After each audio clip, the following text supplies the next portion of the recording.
All right, y'all, it's the Nonsense and Deep Thoughts Podcast.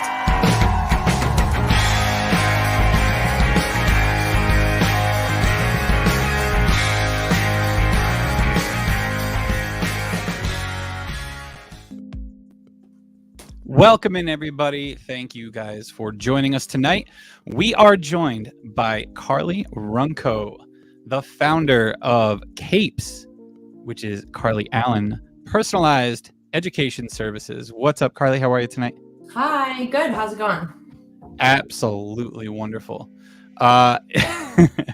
So I just want to say, before the show, we were talking, and it's so crazy to me, and it makes me feel so old because you've grown up since I remember you. Like, you were a camper of mine back at the YMCA day camp where I was a counselor, and you've changed so much. You're so mature. You're such an adult. You're thriving in the world, and I feel like I'm ready for my walker. I feel so awkward, and I gotta say too is I keep seeing so many of the kids that I had at that day camp, and y'all are grown up.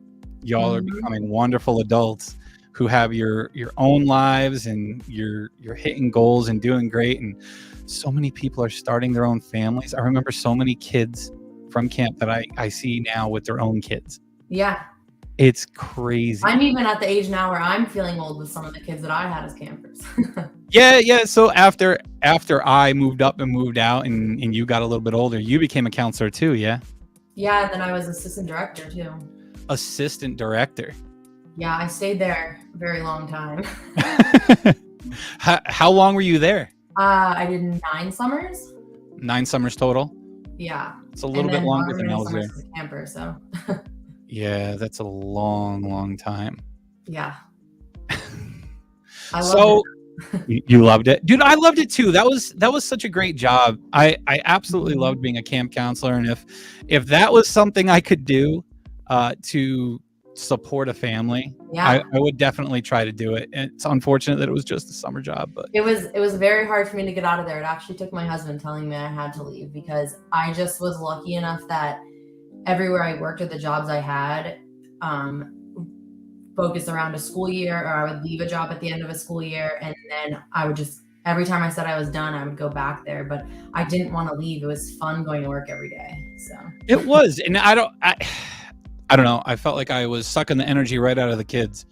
Like I was so happy at that job. I felt like I was really doing something positive.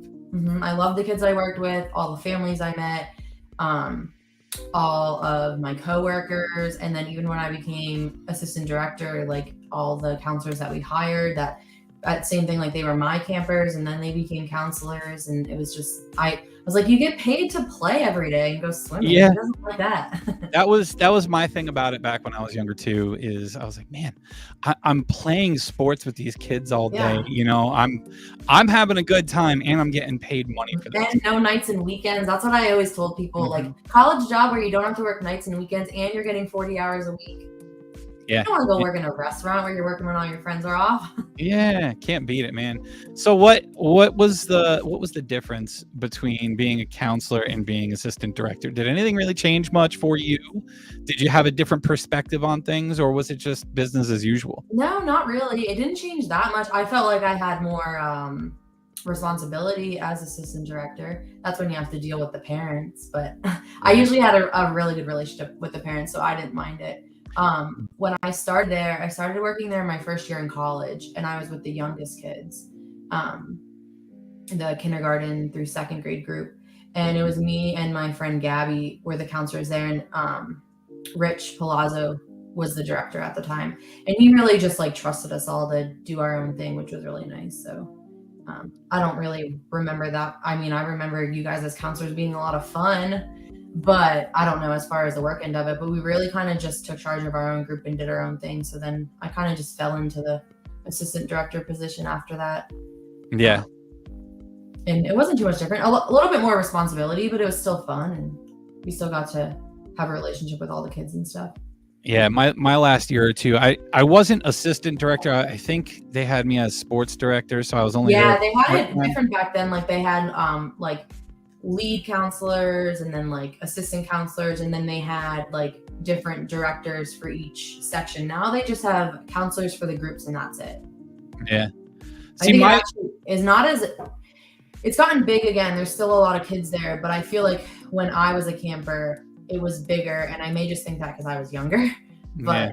But they had like the specific different like sports director and that kind of stuff. Yeah, that's something that's so true is the way we remember things tends to be bigger than it actually is. Like when I was younger, everything seemed so much bigger, so much greater than it really is. But I had this this weird transition when I became sports director.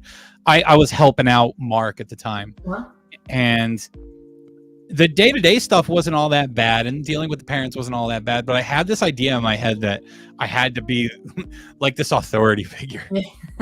And I felt so bad because, I just wanted to have fun with the kids, but I also felt like, I needed to be the one that was on top of them and calm them down and make sure they're paying attention and listening. And I quickly started to feel like the bad guy. I was like, man, this is not the same as when I was a counselor.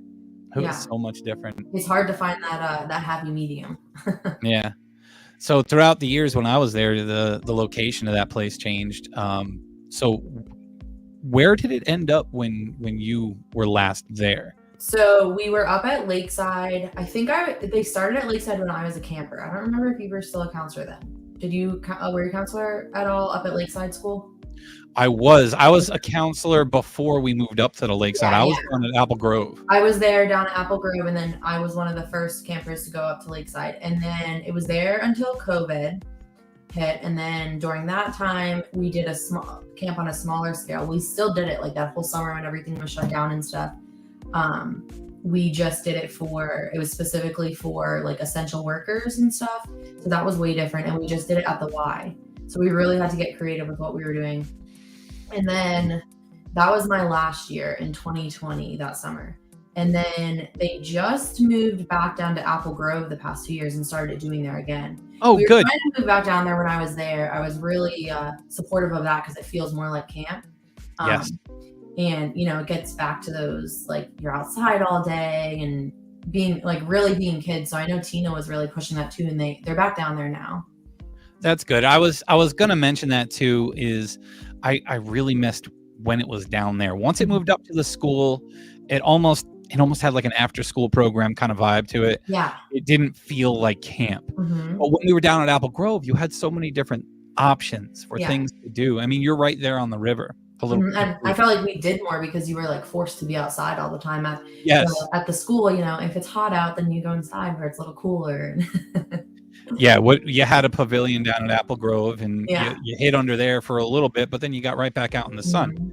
Make sure the kids have sunblock on, and God, that was always a fight with the little ones anyway. Lucky for me, I generally dealt with the older kids, which was nice because that's who I related to a little bit better myself. Yeah. I was always better with the middle school kids. I was always with the younger ones until I became assistant director. Then I kind of just like oversaw everyone, but it was always the little ones that had my heart. Yeah. Oh man, to me the younger kids are tougher, but they were always so good. I think the whole camp, all the kids that I had when we were there, it was just so much better. The kids all listened for the most part until I had to do the in charge thing. Yeah. That's when it felt like they didn't listen. Maybe it was just perspective. Yeah. Well, there's always not so fun parts of every job. So. Yeah. So after that, now you got into your tutoring career. Yeah. Right. So why don't you tell everybody a little bit about what it is you do and where they can find you? I mean, clearly they can see at the bottom of the page here, Facebook and Instagram, they can find you, but let them know a little bit about your business that you started up. Yeah. So I started a tutoring and kind of homeschooling business. I started it when everyone was home from school. I just kind of put it out there that I was a certified teacher if anyone needed help with their kids. And I got a few people asking me to come help them with their kids' schooling. We had talked about when school was all online and it was a lot on the parents before. I was kind of helping parents with that, parents that had to work but needed their kids to get their work done, and then just those kids that were falling behind. And then it really just blossomed after that. I realized that I love doing it and it's what I wanted to do. So I just like really stuck with it, and just started advertising, came up with a business name, got a logo. And I get a lot of clients that go to public schools or private schools, and I just do one-on-one tutoring with them. And then I do have a handful of kids that are homeschooled that come to me with help with their homeschooling. Some kids I do pretty much all of their work with them, if their parents really want them homeschooled or in cyber school, but they just want someone more certified doing it, or they don't feel like they have the time to do it. They hire me, or other kids that are homeschooled, and if they're, especially the older kids, middle school, high school, if their parents are like, I don't understand how to do this math, I need someone else teaching my kid, that's where I come in. So they just hire me, and now I have a tutoring center right on Main Street in Holmesdale. So the kids come there, and we do all of their work there. I focus lots on hands-on work. We don't use any technology. So opposite of this, I try to pull the kids away from those iPads and those phones and stuff. When we do everything hands-on, lots of games, lots of activities and stuff like that. And I personalize it to all of their needs. That's one of my biggest things. I take kids' interest, whether it be like things they're interested in, such as like if it's cars or dinosaurs or video games, or their interests as far as like, if they really like math or science, and we really take that into consideration and make everything they're doing relate to that, or break it down so they can understand it. Where when you're in a classroom at a school, if you're not understanding it, that teacher still has to keep moving forward. So yeah. So, and that's really nice too, is that you kind of get the best of both worlds. You get the kids in the public school system and, the private schools. And then you also get the kids that are homeschooled. Mm-hmm. And as you know, my kids are homeschooled, and that started because of COVID in 2020, when they were sent home and they were told that they were doing the virtual schooling. The virtual schooling was tough. Yeah. With my kids, because through the district, it was, they had to be on the computer for 7 hours a day. It was a lot. And not only that, it's literally everything was virtual. So there were no textbooks, there were no worksheets, there was nothing written out by hand, and my kids just couldn't focus with it. Yeah, I don't blame them. Yeah, so because like, I swear to God, Carly, it was insane. The tears, my daughter daily trying to get her to do it, because I think she was in kindergarten at that point. So she was just starting school out, and she got sent home to do this, and it wasn't working at all. They were asking a lot from them too. Yep. So we withdrew them from the public school and went traditional homeschooling, where we had to get a curriculum guide and got to do the traditional thing with the textbooks and worksheets and pencil and paper, and it worked out a lot better for them. So I know that's part of the reason why a lot of people tend to go with homeschooling themselves, but that's been a blessing in disguise for us, and ever since then we kind of stuck with it. Yeah. So I have a question. Do your kids do they do school like all day every day, just a couple hours in the morning when they feel like it? How do you? So I go to work every day, so I don't do too much with it unless my son seems to have an issue. Then I help him out when I get home. But for the most part, what they do is my wife will sit down with them at the kitchen table, and they work for about 2 hours. They have like a certain amount that they have planned out to get done for each day. So they sit down, they work until they're done. And if they're done in an hour, they're done in an hour. If it takes them 3 hours, it takes them 3 hours. As long as they get that section done, that's all there is to it. That's the nice part of it too, the flexibility of it. I know a lot of parents that look at it as, well, I can't teach my kid for, 7 hours a day, every day. As long as you're getting the work done and they're covering what they have to be covering, then they don't have, if you think about it, I always explain it to parents. If you're looking at when a child is in school, especially in the younger grades, half their time they're spending it in the bathroom, washing their hands, lining up at the door. And if you add all the time together, recess, lunch, their specials, that's most of their day anyway. So the actual specific academic time is actually so small in the long run that if you're focusing on just that at home, you can get it done in a couple hours a day, and then they're free to do what they want. Exactly. And when we found that out, we were we compared that 7 hours on a computer through the school system to the 2 to 3 hours a day at home, Yeah. the traditional route. It was a no-brainer for us. And especially your son who's a little older, if he sees that, oh, I can get all my work done in 2 hours, I'm assuming he probably loves that because he actually had that experience of being in school all day. Yep. So I know a lot of kids that see that, they're like, oh, I'm already done with my work. I don't have to do it for hours and hours. Yeah, and we're lucky that we're in a position where we can do that. Yeah. With me working full time, my wife works part time, so she works a handful of hours a week, and she's lucky enough to be able to take them with her to her job. So she cleans houses for a few people, and they allow the kids to go with her. Yeah, so that's nice. That's one of the hardest things that parents say is about the being able to do it and working in their schedule, and especially if you're working. But I know working parents that do it, parents that work full time, and if they have childcare for their for the children, they do it for 2 hours at night and they get it done. Yeah, absolutely. That's what I was going to say too, is if we did have a situation where the kids had to go somewhere to be watched for the day, we could take care of it at night. I mean, it's really, I know some people say it's really difficult, but I think it's manageable if it's something people really want to look into. Yeah. I would encourage it. I think it's great. I love being able to homeschool them. And the nice thing about it is I feel like we can add in to the curriculum some of our own touches. Like my wife likes to work on gardening with them. She likes to work on cooking with them. She likes to teach them. Those are very important things. Sometimes more important than some of the things you learn in school. Yeah, all these life skills. I think it's great.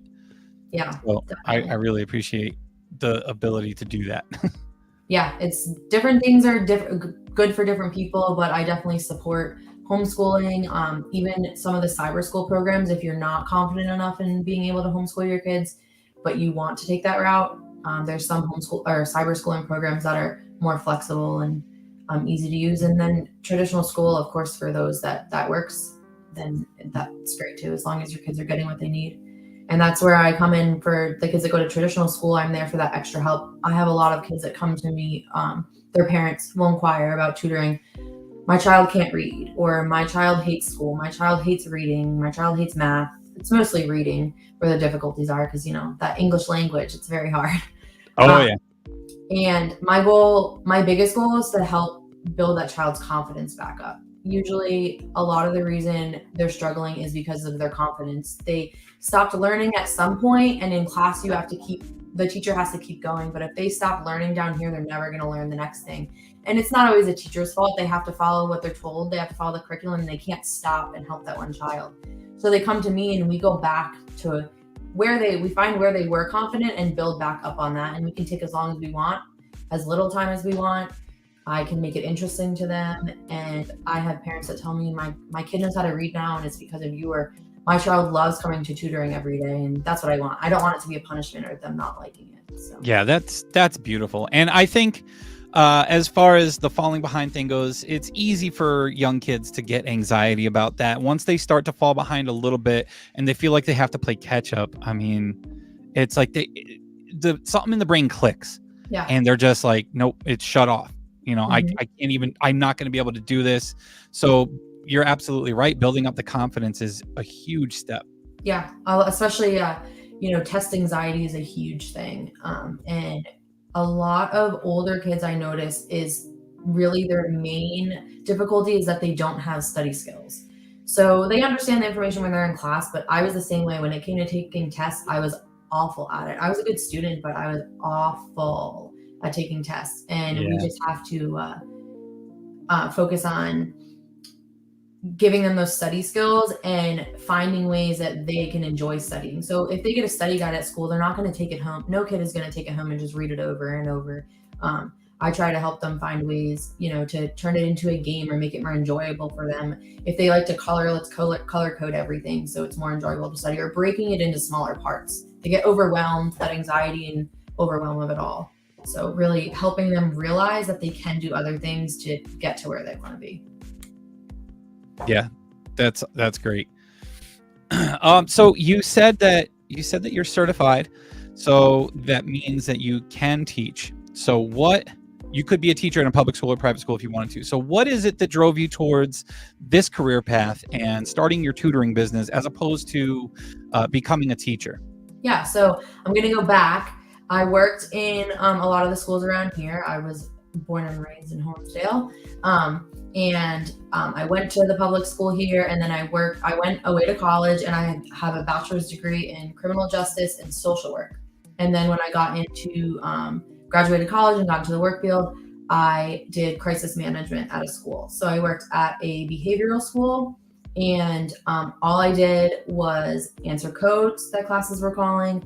I restrained kids. I got hurt a lot. I got my nose broken. I got my thumb broken. I was bit. I was scratched, and I just kind of restrained kids that were having trouble, behavior issues. We worked with a lot of kids that had autism and then emotional disturbance issues. They would chuck desks across the room. They'd punch you in the face, all that stuff. And I loved my job, but it was extremely exhausting. That's not a job you can have for a long time. I mean, I just graduated college and I would come home at night. I couldn't wait for the weekend to stay in bed. Like, I didn't want to go out with my friends, and I just wanted to stay in bed all weekend. And although I loved my coworkers and those kids had my heart, I knew I couldn't do it forever. So then I left there. I moved. You go gray quick with that job, I bet. Yeah. It was hard and it was exhausting. And there were days where I didn't know where I did it, but man, a kid could throw a desk at you and then look you in the face, and they didn't even realize they did it because they were in another world, and they still had your heart. Yeah. And it was one of the hardest things was I felt like you don't understand it until you're in a job like that. I would come home and I'd get frustrated when I would be like talking to my family about my day, and I just felt like you don't get it until you do it, even if they did, So then I moved to Florida, and I got my teaching certification for the state of Florida. I had to take some tests and pass those, and I got hired as a teacher at a private school, and I taught middle school special education. And same thing, I loved those kids. They had my heart. I had my own class. I was a teacher. That teacher schedule, I liked my coworkers and all that stuff. I was living in Florida. It was great. I have family out there that I lived with, and I spent a lot of time with them. I made new friends, but the same thing. There were things at the school I didn't love. I didn't feel great going home after work every day with the way some things were going, but it was just the way that was the way the school did things. I couldn't change them. So then I left that job and I moved back to Pennsylvania, back to my family here. And I got a job working in the school district doing behavioral health and mental health work. So I worked in the school district, had that school schedule still. I realized that I really liked having that school schedule. And I liked my job. I didn't love it. But I had that mentality that I always thought when I was younger, you grow up, you get a job, and you have to work because you have to make money. You may not always love your job. You want to like it, but you're probably not going to love it. Most people, I've learned as I get older, most people don't love their jobs, but you work your butt off all day to make money to pay your bills, and that's just the way life is when you're an adult. So I thought that I was doing what I was supposed to be doing. I was working a full-time job. I was making money. I was paying my bills. I was saving money, but I wasn't like happy doing it. So then a friend of mine and I decided to open a daycare. So we went through everything to open a daycare. You have to deal with the state a ton and all this state licensing. Daycares are so needed, especially in our area. More childcare, better childcare. So we opened a daycare. We did everything. We got a room that was cement floors and cement block walls, and we had to do everything. We had to put the flooring in. We had to paint. We had to buy all brand new furniture, all the supplies. I went back to school to get my teaching certification for Pennsylvania as well, so we could also have preschool at our daycare. Everything down to the last poster on the wall to make sure we were ready to open. And when you're trying to open a daycare, and at least in the state of Pennsylvania, you have to be ready to open before you can get your certificate or your licensing, but you have to get your licensing before you're ready to be open. Wow. So they overlap, and there's no way to get around either of them. So we went to these classes we had to take. We did all of this testing. We did, paid all the fees we had to pay, spent all the money on getting everything in there. Like I said, the paint, the flooring, the furniture, all that stuff, the supplies. And we wanted to make sure everything was brand new. like, old used stuff. And then it was time, we were talking with the state the whole way through. We were on track, ready to go. And then it came time for our final inspection, I guess it would call for, to get your certification. And the water system in the building we were in needed a filtration system. And we were renting our space. So we were ready to open. We had kids registered and everything. And then we couldn't open because of that. And because we were renting our space, there really wasn't any way around it. And then COVID hit. So it kind of was a blessing in disguise that all happened at the same time. But it was also hard because me and my partner had quit our jobs because this was going to be our full-time job. We were opening this business. And then all that happened and we really didn't know what to do. So we put it on hold. I went back to the YMCA and kept working there, which was a huge blessing to me to be able to go back there and just have that job and that security. And we really didn't know what to do. We didn't know if we wanted to keep pushing, find somewhere else to open our daycare, move on. Was it a sign that we shouldn't be doing that? And then I kind of tossed around the idea of doing tutoring. It's needed. Maybe I'll do that first and then turn it into a daycare once this COVID stuff, all this shutdown calms down. I could go get a job in the school, but I didn't want to. There's a lot of things for me personally, like we talked about with homeschooling, like the flexibility, being able to teach them what you want. I love that aspect of things. I see huge potential in so many kids in ways that they can't express that in school. And I can't myself go to work every day, be it being a teacher, and not be able to help those kids work on those areas that they want to succeed, and just go home every night doing what I was told to do and see that those kids have more potential. But then me myself have more potential too as a teacher. I want to be able to help kids like shine where they want to shine. And if they're not doing so well in certain areas, that's okay. You still have to learn certain things. But, if you're really good at math, you're probably going to do something that relates to math when you're older. You still need to learn to read and you still need to learn the English language. But if you're not reading huge chapter books by the time they say you should be reading them, you don't have to be. It's okay. Think about all the things you learned in school that you have never used. Yeah. I just had that discussion last week with somebody. Yeah. Like all the things that you absorb for the sake of absorbing it for a test, for a quiz, for stuff like that. And then it's gone. It's very rare that you use stuff like that. Yeah. Or, the specific ways in a school that you have to teach the kids a certain way, like the crazy ways to do math or, all that stuff. I really believe in teaching kids the way they learn. So, all kids have potential. Some kids, it's harder to do certain things than others, and that's okay. But we're going to work more on that stuff instead of this is what the curriculum is. This is how you're going to learn it. And if you don't learn it this way, you're wrong. They're not wrong if they're not learning it a certain way. And I know a lot of the times in a school, it's not even a teacher's fault or even a principal's fault that that's the way it is. It's just, the curriculum they're dealt, what they have to teach them. And I like to teach kids that, especially in math, I always use that as the example. If we need to find an answer to a problem, I want to teach you the different ways, the different, strategies to solve that problem. But in the end, whatever way works best for you, that's what you're going to use. You're not going to be in a store trying to add up, your groceries using this certain kind of math that's confusing to you. You're going to use the way that works for you in real life. So teaching those kids that that's okay. You do still have to listen to your teacher and learn the other ways because you want to be able to know all the other ways because you're never going to know if it works for you if you don't learn it. But when it comes to being tested on that stuff and what you're going to use in the future, do it the way that works for you.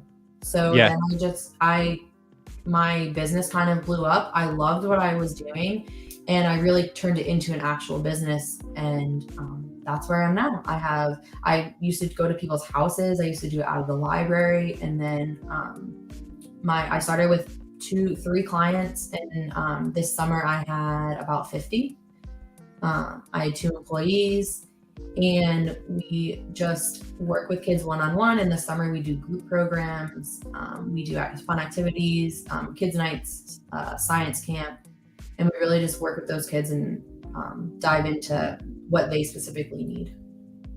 That's to me, that's the beautiful thing about your tutoring service. That's the beautiful thing about homeschooling is that you can teach all those different ways of how to do something. It's all. Yeah. And to me, it's not just an education thing with that. It's life in general. It's sports. It's everything. There Yeah. are multiple ways to achieve your goal, and everybody is different. Like I myself, I'm not a great book learner. I'm not good if you hand me a book and say, here's a booklet on how to do this, that, or the other. Go do it. I'm more of a hands-on learner myself. Yep. Me If too. I'm with somebody who knows what they're doing and they show me how to do that, I can pick it up like that. Yeah. But if you give me a book, forget about it. Yeah, totally. So we have tons and tons of shelves. I have 3 rooms. We have shelves full of hands-on materials, and we use them for everything. I will pull out, manipulatives if a kid isn't understanding something. Even if they are understanding it, it's more fun. They understand it better. Most kids learn better hands-on, and I try to turn everything into a hands-on activity, a game, different things like that to make it more fun. We use worksheets, but we don't use technology at all. I try to keep the kids away from the iPads and the phones and all that stuff. They do enough of that stuff at home. So Absolutely, dude. So I definitely pride myself on that, and I pride myself and my business on the fact that we take the time to personalize everything to a child's needs. It's not, every child that needs to learn reading, we use this program or this worksheet. I take the time each day to look at what I'm going to work on with that specific child, and I either create my own or pull resources from the internet, purchase things I need to purchase. Even if it's just for one child that I'm working with, I'm going to buy those supplies that I need so that they can learn what they need to learn. Everything is personalized to your child and what they need, and also to their interests and what they enjoy. I think that's awesome, man. You put a lot of work and a lot of effort and a lot of thought into it, and I love that. So when you first came up with the idea for this tutoring service, did you expect it to blow up and be a full-time business, or is this something that you originally planned on having as something that you earned supplemental income with? Yeah, no, I really just looked at it as how I started was I threw up a Facebook post. I wasn't really working that much. I was working at the Y just part-time. They weren't really open that much at that time. I knew everyone was home. I said, my heart is in teaching, like teaching kids and working with kids. If anyone needs some help, I'm looking to make some extra money. I have the qualifications, I'm certified, all that stuff. I have tons of rapport with families and, resources and stuff. I had, everything from when we were opening our daycare was in my basement in storage. So I wanted to put that stuff to use too. And I wanted to put my knowledge and that kind of stuff to use. So I threw it up on Facebook. I had a few families reach out, a bunch of people shared it. And I just started, working a couple hours a week, tutoring kids at their house or at the library. And then I just started getting word of mouth. I started getting other families, interested. I heard about you from so-and-so, and I want my kid to work with you. And then because I have a good relationship with the schools here, my information was shared with the schools because there are no outside tutoring services around here in person. They provide tutoring and stuff at the school and lots of extra programs, but there's no tutoring center around here. Right. So when I kind of, as it grew, I realized that I probably could make it a full-time job. It'd be hard at first, I didn't have a lot of hours a week, but I wanted to make it work. So my husband now, we were just dating at the time, and he owns his own business too, so he knows what it's like. And he kind of just really encouraged me to just do it. Like, it's going to be hard at first. I've always been one of those people that worked a few jobs. So I had like other jobs. So I had some other income, and I just made it work until I knew that I was okay to just do this. That's cool. And you know that you're making a difference when word of mouth is how your business grows. Right. Yeah. And that, I would say word of mouth, Facebook is huge too, but even on Facebook, that's word of mouth too. Someone sees me or someone uses my services and they share that with their friends and family. Yeah, that's great. I'm happy for you. I'm glad that it took off. And I'm glad you're doing something that you love and that you can clearly see you're making a difference. I definitely enjoy, with owning your own business, obviously there's the hard parts of it and the things you don't want to do. But I definitely enjoy going to work every day, and I feel good when I leave every day. And I know you've talked about that in your podcast before too, like knowing that you feel good about work. Like I said, when I graduated college, and I thought that's how it's supposed to be. You know, you're supposed to just work. And I feel like we all think that that's just how it's supposed to be, you know?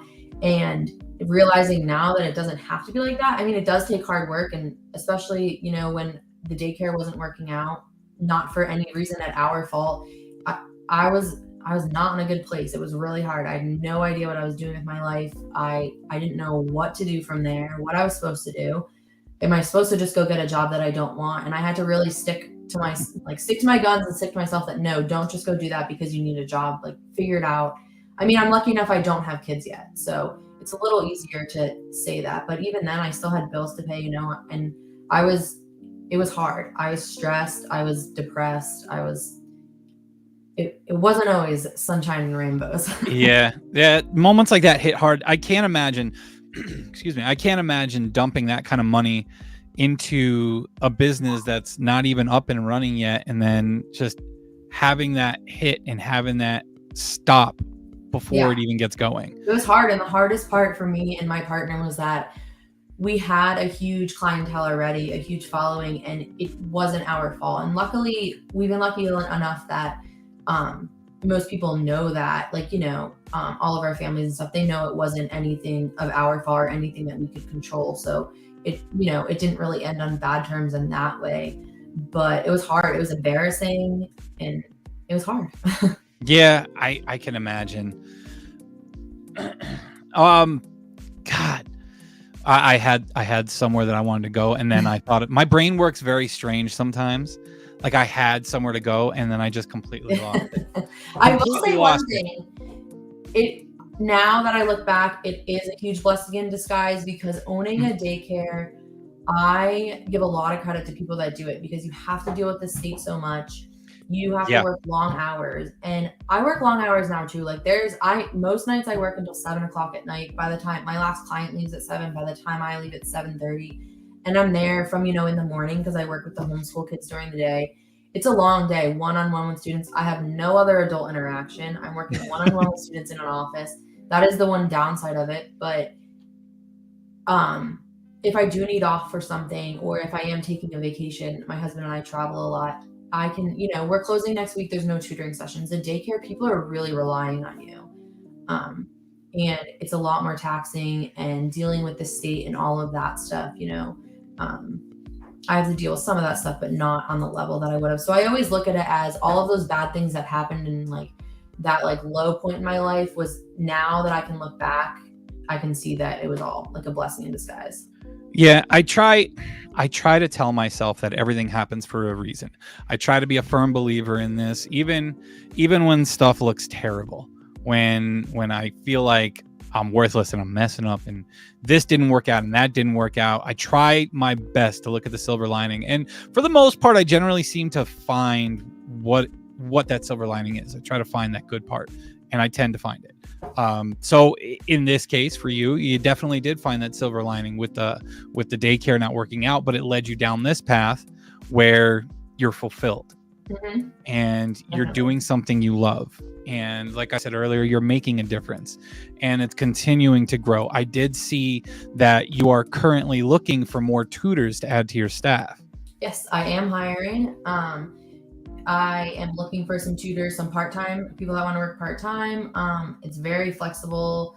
Like I said, you know, there's times my husband and I travel a lot, so I'll take off. We just tell our families ahead of time. If you can only work certain days a week, then those, I have Fridays off right now. So I only work 4 days a week, you know, and I really like that.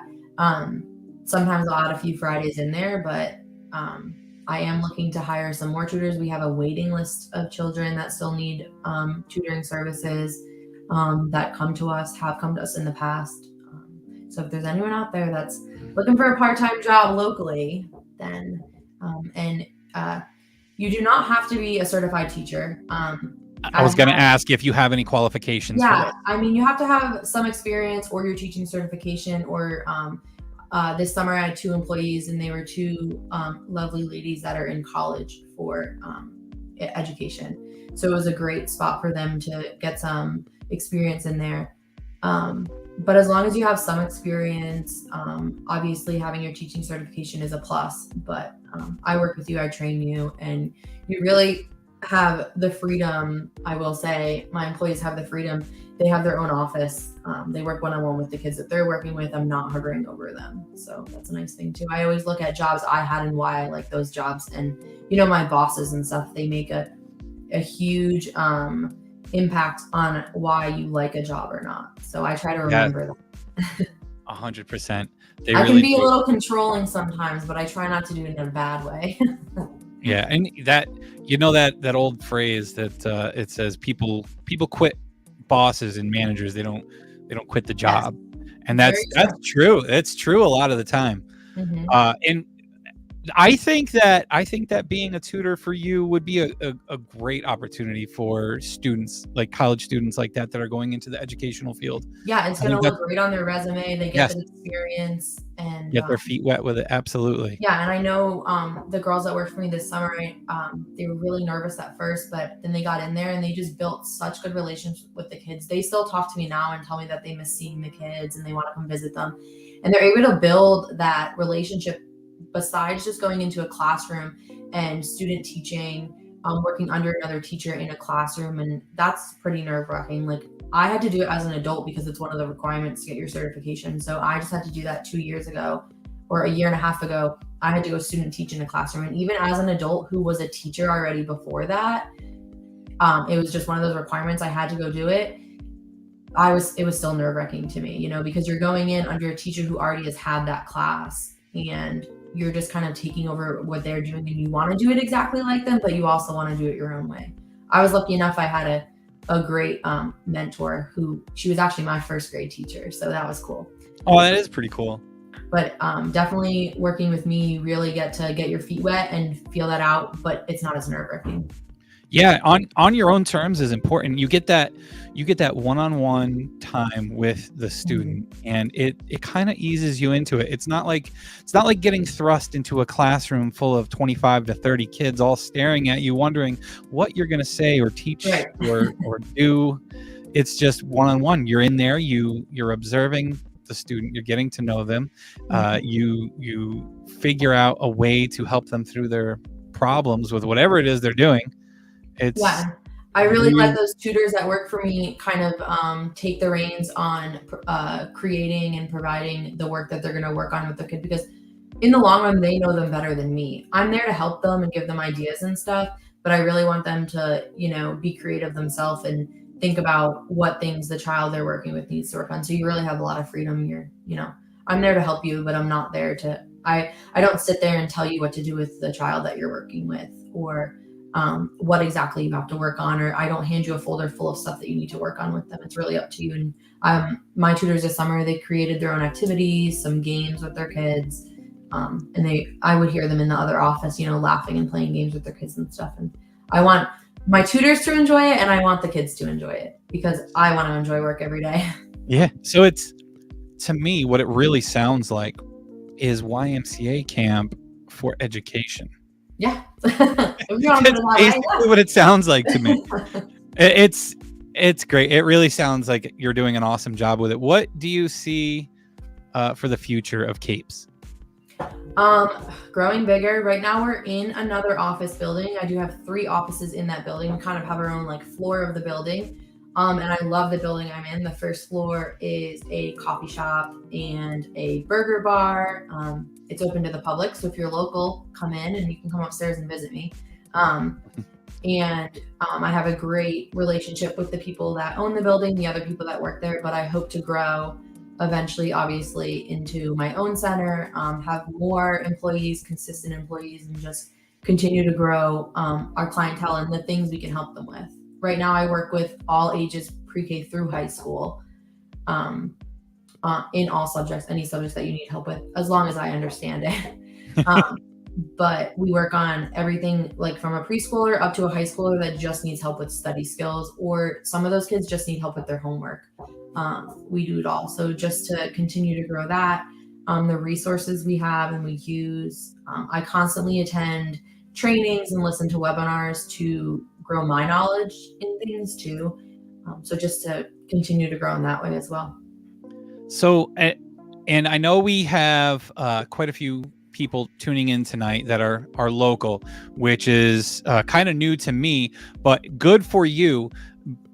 On the other hand, I do have a lot of people throughout the US. I've got a lot of people that watch throughout the US and even some overseas.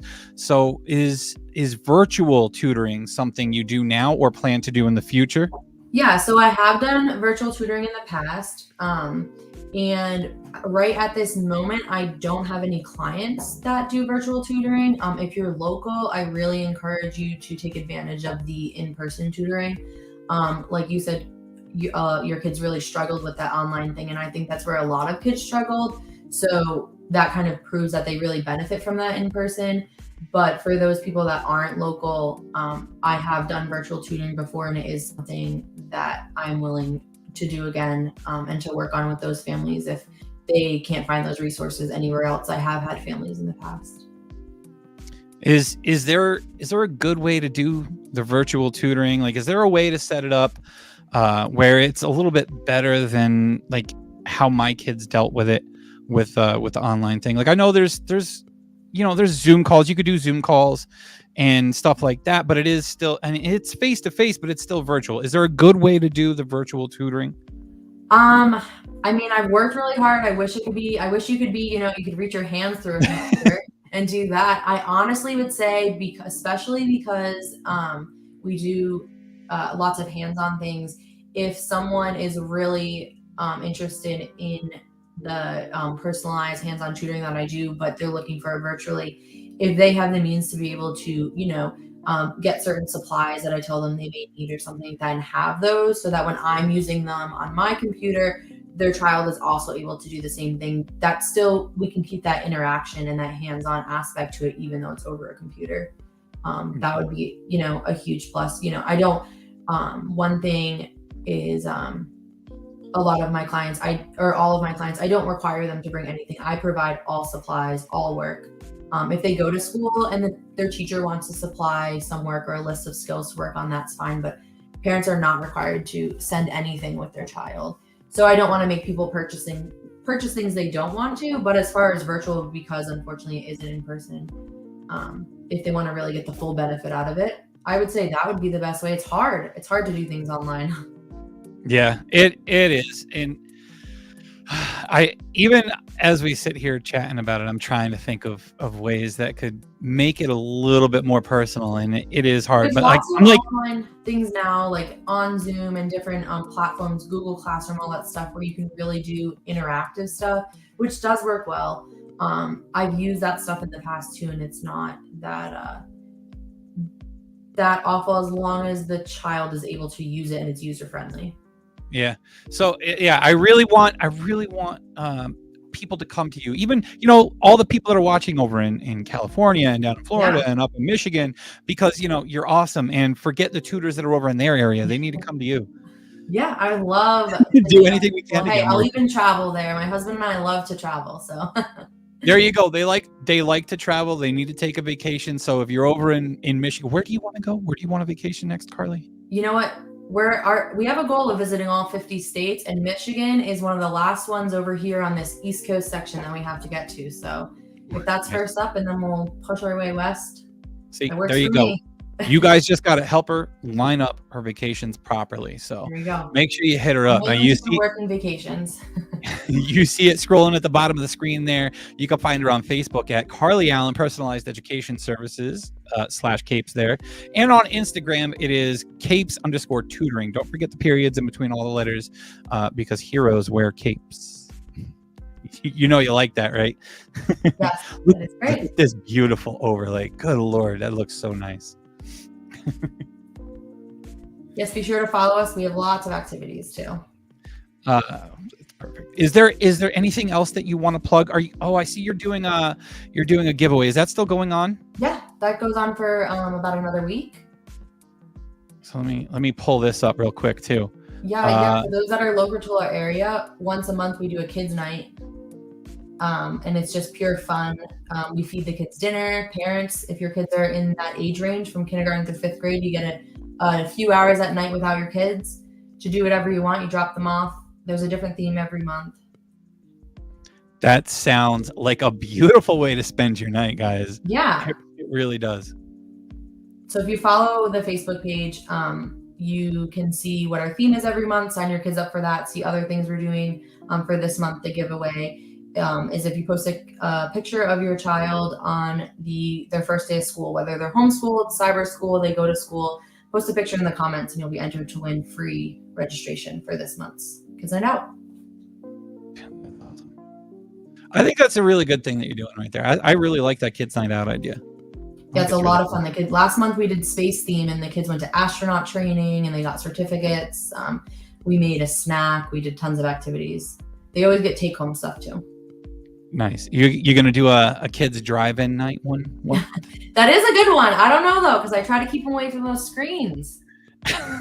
you have them make their own little I know, I do cars like out of the boxes. It's so cool. But no, I get you. I'm actually with you on that because God, my kids at home, that's all they do. The technology, the screens. No, there are great things on it. A lot of kids learn from it. Yeah. I encourage it in that aspect. But when they're with me for that hour a day or those 2 hours, few hours a day, I keep them away from it. We feed them dinner at kids' night though, so you don't even have to worry about dinner. That is awesome. It's all about balance when it comes to technology. If anybody listened to our episode 43, I think it is, I declared that technology is going to ruin us. It's going to be the downfall of our civilization. Make sure you go back and listen to that. You know, a lot of good stuff in that one. I agree. I'm addicted to it myself. I'll admit it. I mean, we're utilizing it right now, but in all honesty, without that balance. Without that balance, man, it's going to destroy us. So before we end here, is there anything else that you want to tell people about? Do you have anything else aside from the Kids Night Out that's coming up, or anything you want to plug real quick? Just that to follow us on social media for all updates. That's where I do all of my advertising and updates for everything. If you ever have any questions, I'm always here to answer questions. Sometimes parents will message me just to ask a question about homeschooling, or if they're looking to get into homeschooling, how to get into it. I'm always here for consultations, to answer questions, have meetings with parents. And if you're interested in services, reach out, or if you're interested in a job. Yes, both of them. Absolutely. And if you're one of the people who thinks that homeschooling is too difficult, reach out to Carly. She will help walk you through it and how you can do it properly, because I think it's the best decision that our family has made, is to go homeschooling. So yes, great. I love it. Definitely reach out, everybody. So with all that, one more thing. I wanted to tell you, congratulations. Thank you. On your wedding. The pictures looked awesome. You looked great. Your husband looked great. You guys looked like you had a great time. So just congratulations on the wedding and the marriage and all that fun stuff. I hope y'all had a blast. Lot of fun. Yes, it was worth all the stress. Yeah. But I am going to tell you one thing. I got to tell you one thing, because I listen to your podcast all the time. My husband is older than me. We're 14 and a half years apart. So he's 43. And you said, you keep saying you're getting older, you're seeing all these things. You men never grow up. No, you know what? I'll give you that. That's true. And I will tell you that I always say, when you grow up, you grow old. So I'm going to try to not grow up for as long as I possibly can. I got to keep that youthful vigor about me. It's the best thing to do. Yes. You gotta be lighthearted. You gotta have fun, because if you don't, man, who wants to walk around with a stick up their butt all the time? You know? That's why I fell in love with my husband, because he's a lot of fun. He's a young 43. Yeah. He seems like a great guy. I'm glad that you found happiness in love and in your career. I'm very happy for you. It's nice to see. It's nice to see you succeed. It's nice to see people from when I was younger and you were little succeeding now in life and doing well. I love it. So, everyone can do it. Stick to your goals and make it work. Yep. And I mean, we did discuss that sometimes it feels like going to work and just earning a paycheck can kind of be dull or monotonous, or you feel like you're not succeeding. But just keep in mind that you can do that. You can do your job and live that boring life and still push for your goals on the side. Yeah. Never stop pushing for your goals on the side. There's nothing holding you back other than yourself from pushing forward with what you really want. You may have to work and go to work to pay those bills, but never make time for the things you want to do too, because then that can be something else. Yes, so important, man. Make time for the things you love. Definitely. Because time is something that you never get back, man. So use it wisely. Yes. But thank you, Carly, for hopping on with us. Thank you for chatting about education and your service that you offer. Yeah, thank you so much for having me.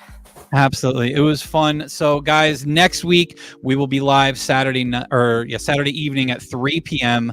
Eastern Standard Time. Justin will be back. He won't be working overtime next week. I hope not. We should have someone else lined up to join us for that episode as well. So make sure you tune in on all our platforms here, Facebook, YouTube, Twitter, and Twitch. And again, if you listen to the audio version only after the fact, we are on Spotify, Apple, Google, and more. So guys, thank you for joining us tonight, and we will see you next time. Bye. All right, y'all. It's the Nonsense and Deep Thoughts Podcast.